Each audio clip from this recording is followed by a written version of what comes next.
దేవనామానికి స్తోత్రములు. యేసుక్రీస్తు నామములో మీ అందరికీ హృదయపూర్వక వందనాలు, శుభాలు తెలియజేస్తున్నాను. గత శనివారం నుండి శనివారం వరకు దేవుడు తన దయగల రేడులో తన దయగల హస్తం కింద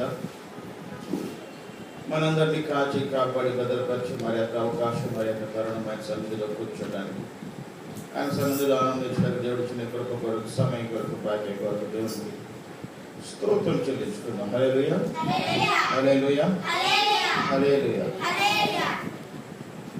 దేవుని వాక్యం చదువుకుందాం. 2వ కొరింథీ రాసిన పత్రిక, అపోస్తలుడైన పౌలు కొరింథీయులకు రాసిన 2వ పత్రిక 7, 8, 9 వాక్యాలు చదువుతుంది. 10వ వాక్యం కూడా చదువుతుంది.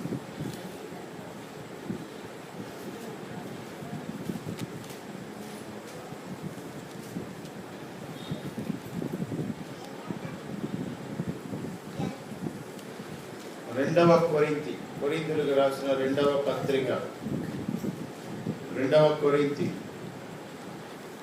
11వ అధ్యాయం 12వ అధ్యాయం 11 కాదు 12వ అధ్యాయం 7, 8, 9 వాక్యాలు చదువుతాం.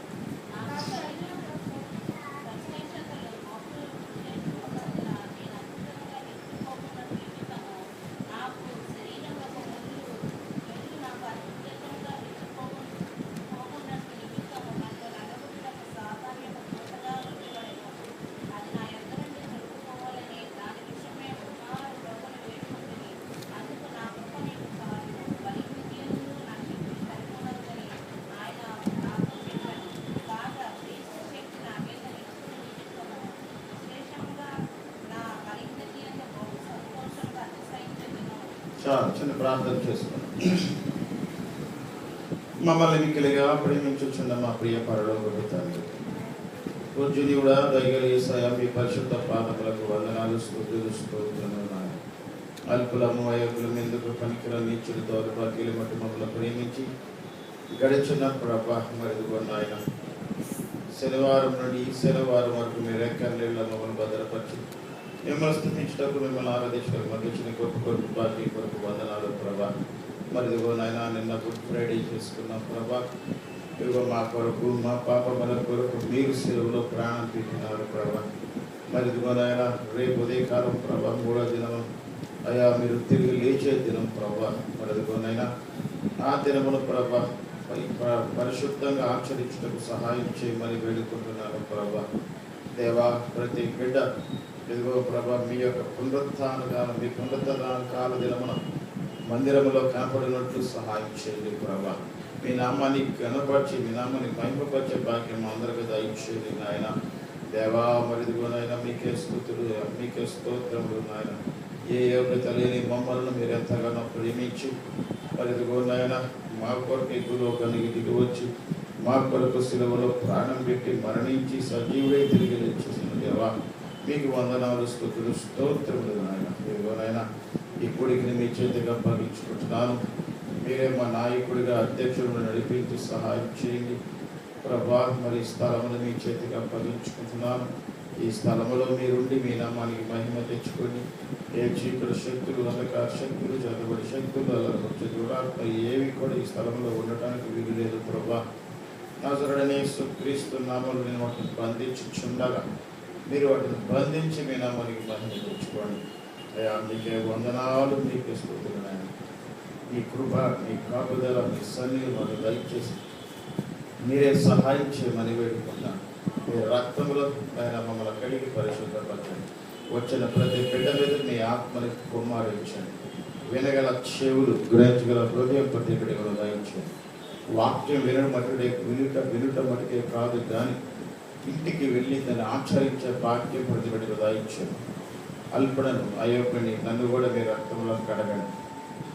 శిలువ రక్తాన్ని నా మీద ప్రోక్షించి నాకు సహాయం చేయండి.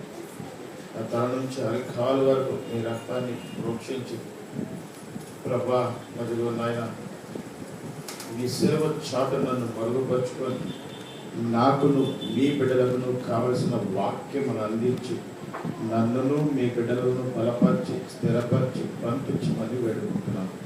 దేవా మీకే స్తుతులు, మీకు స్తోత్రం. మీ కృప, మీ కాపుదల, మీ సన్నిధి మాకు దయచేసి మీరే సహాయం చేయమని ఇవ్వ ప్రభా. ఇప్పుడు ఈ కూడికని మీ చేతికి అప్పగించుకుంటున్నాను. మా నాయకుడిగా అధ్యక్షుడు నడిపించి మీ నామని మనకు తెచ్చుకోండి. వచ్చిన ప్రతి బిడ్డ కొరకు వందనాలు. రానాయన బిడ్డలను క్షేమంగా తీసుకురండి. ఎవరు కూడా ఇళ్లలో వ్యర్థముగా ఉండక వచ్చి మీ వాక్యం బలపడడం సహాయం చేయండి. అన్ని విషయాల్లో తోడుగుండమని మా ప్రభువు ప్రియరక్షకుడు యేసు క్రీస్తు నామమున మిక్కిలి వినయంతో ప్రతిమాని ప్రార్థించి అడిగి వేడుకొంచున్నాము తండ్రి. ఆమేన్. ఇక్కడ 2 కొరింథీ 11:7లో చూసిన నాకు కలిగిన ప్రత్యక్షత బహు విశేషంగా ఉన్నందున నేను అత్యధికంగా హెచ్చిపోకుండా నిమిత్తం నా శరీరంలో ఒక ముళ్ళు నేను అత్యధికంగా హెచ్చిపోకుండా నిమిత్తము నన్ను నలగగొట్టుటకు సాతాను యొక్క దూతగా ఉంచబడేను. అపోస్తలుడైన పౌలు రాస్తున్నాడు కొరింథీయులకి. కొరింథీయులు హెచ్చించుకుంటూ వాళ్ళని హెచ్చించుకుంటూ గొప్పలు చెప్పుకుంటూ ఉంటారు.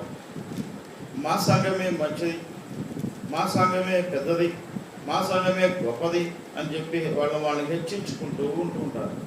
అందును బట్టి ఇక్కడ పౌలు చెప్తున్నాడు, అతిశయపడుట 6వ వాక్యం, అతిశయపడుటకు ఇచ్చయించున్నాను, నేను సత్యమే పలుకుదును గనుక అవివేకిని కాకపోయేదను గాని నా యందు ఎవడైనను చూచిన దాని కన్నను, నా వలన విన్న దాని కన్నను నన్ను ఎక్కువగా ఘనముగా ఎంచునేమో అని అతిశయపడుట మానుకొనుచున్నాను.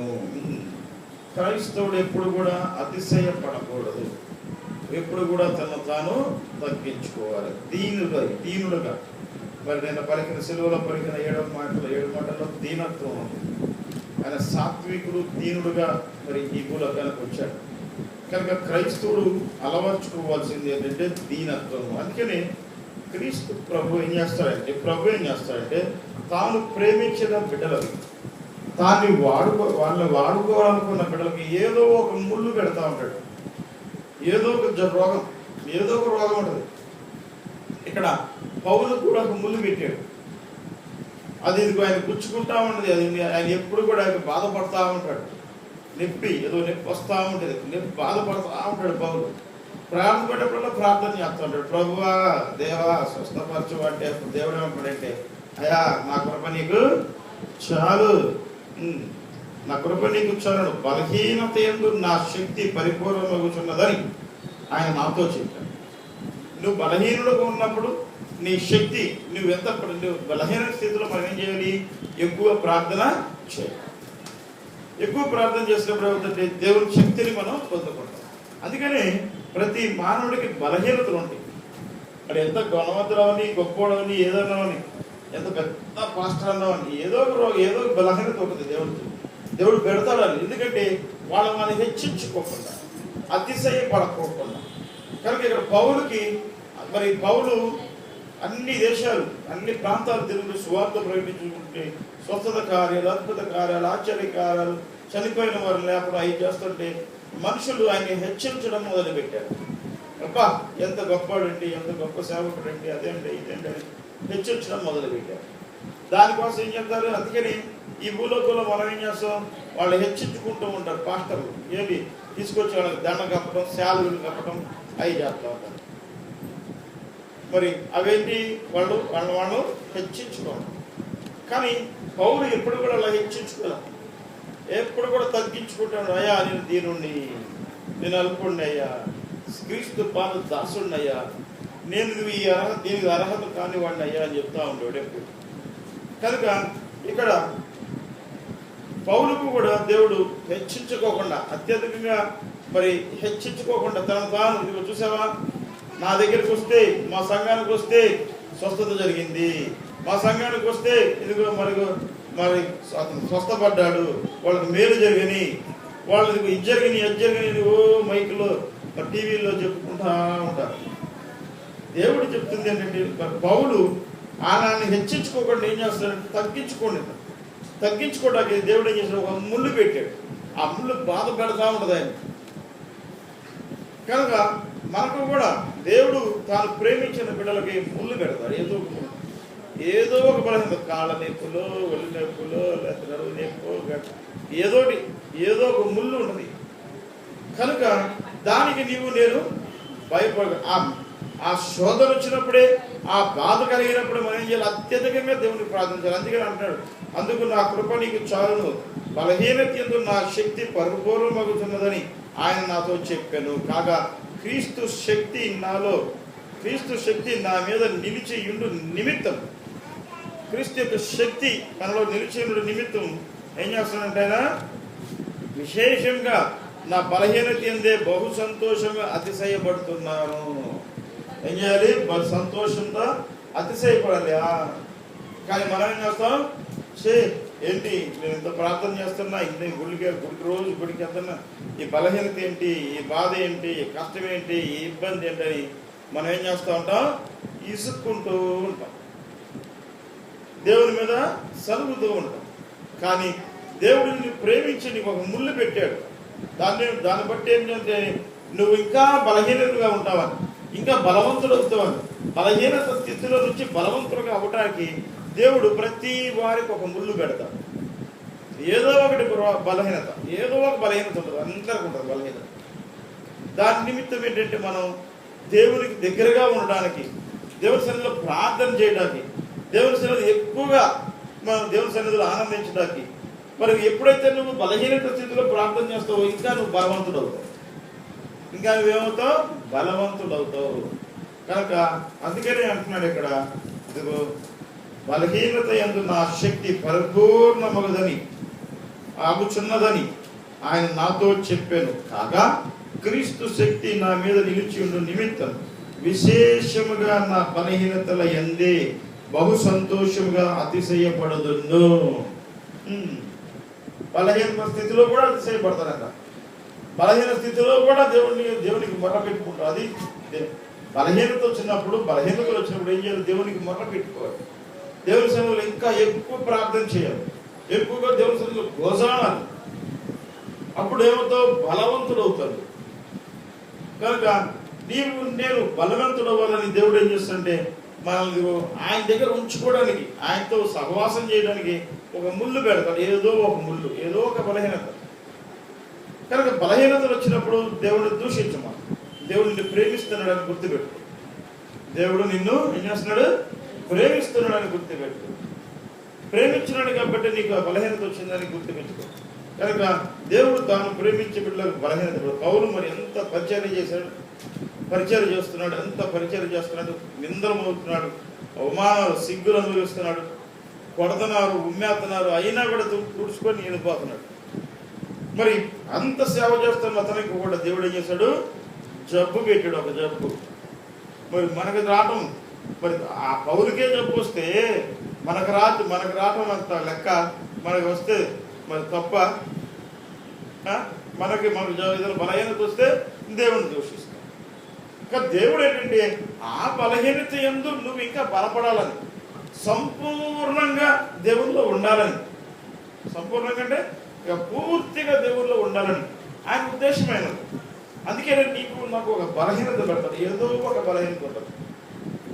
కనుక పౌలు అతిశయపడకుంటున్నట్లు, గర్వం రాకుండానట్లు, గర్వించకుండా దేవుడు ఏం చేశాడంటే ఒక ముళ్ళు పెట్టాడు. అక్కడ ఒక ముళ్ళు పెట్టాడు. ఆ ముళ్ళు ఏం చేస్తుందంటే అతను బాధపరుస్తూ ఉంటుంది. ఇక బాధపడతా ఉంటే గర్విస్తూ ఉంటాడా? వాళ్ళు పొగిడినప్పుడల్లా ఇక్కడ నిండిపోతుంది. అప్ప అని అంటున్నాడు. ఇక ఆడ పొగుడుతాడు వాళ్ళు, అంతేనా? అందుకని అతిశయపడకుంటున్నట్ల పరిపూర్ణంగా మనం ఎప్పుడు కూడా దేవుళ్ళలో పరిపూర్ణంగా ఉండలాగా దేవుడు మనకు ఒక ముళ్ళు పెడతాడు. ఏదో ఒక బలహీనత ఉంటుంది, దాన్ని బట్టి నువ్వు అతిశయపడు. దాన్ని బట్టి నువ్వు చేయాలంటే మనం ఏమో చేయాలా? అతిశయపడాలంట. అబ్బా దేవుడు నాకు బలహీనత ఇచ్చాడండి అని చెప్పి నువ్వు అతిశయపడాలంట. పడతారా? దేవుడు నాకు ఇది ఇచ్చాడండి, ఇది దేవుడి కృపను బట్టి ఈ డొక్కంలో నిండిపోతుందండి. రోజు నుంచుంటే నడవలేకపోతున్నానండి, ఏదో నడువు నుంచుంటే ఇదండి నడువు నొప్పి వస్తుందండి అని చెప్పగలుగుతావా? ఏంటండి దేవుడు సేవ